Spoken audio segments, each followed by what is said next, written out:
Hello everyone, in this video I'll be showing you how to export HDR photos in the HEIC format.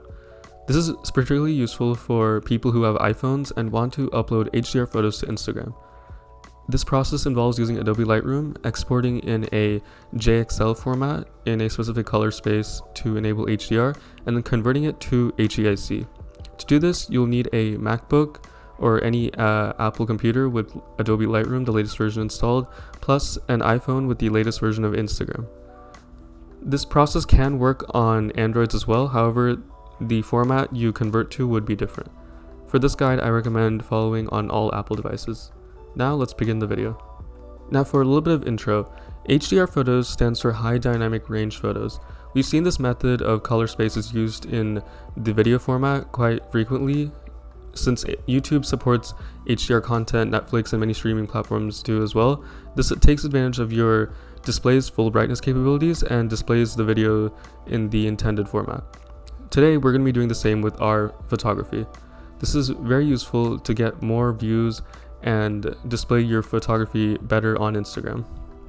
To start off, I have this raw photo pulled up in Adobe Lightroom, and go ahead and turn on the HDR toggle. It helps if you're editing on an HDR display, however, if you're not, you can also edit on a normal display and just look at the histogram.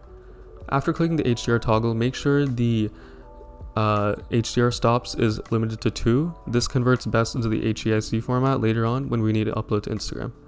Now go ahead and edit the photo as you normally would, and it does help here if you have the HDR previews, since the color rendition will be more accurate than with just HDR. For the SDR settings, do not enable anything. Go ahead and finish editing the photo as you normally would.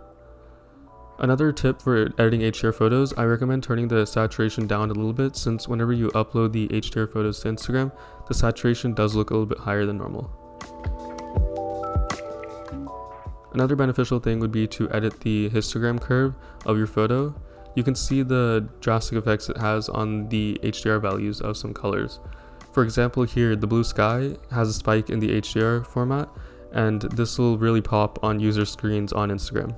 I recommend fine-tuning this and taking time with that. Once you're done editing, you can go ahead and click export, and then make sure you click custom settings. Here we can enable the JXL format. This will allow us to export our photo in full size with all of the HDR color space info. I will be doing the HDR Rec 2020 in JXL and full size and lossless. Make sure the HDR output is checked off. Once it is exported, you will see the photo here.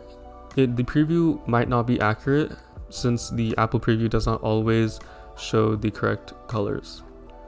After that, click Quick Actions and then convert it to the HEIF, the high efficiency format, and then the actual size. Make sure the Preserve Metadata button is checked on. Once it is converted, this may take a couple seconds, you'll see a new file show up.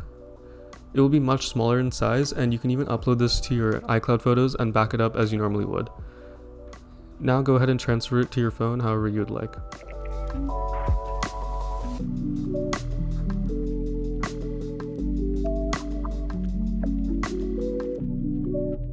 Once you have the photo downloaded on your phone, you'll see that the HDR effect is very evident. You might not see it properly on screen since this is a screen recording.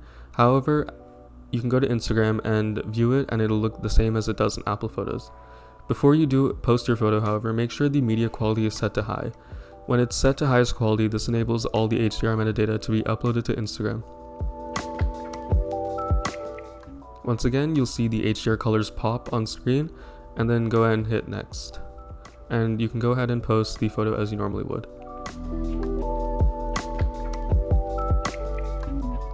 And that's pretty much it. Thank you very much for watching. If you have any questions, leave them down in the comments below, and I'll see you in the next one.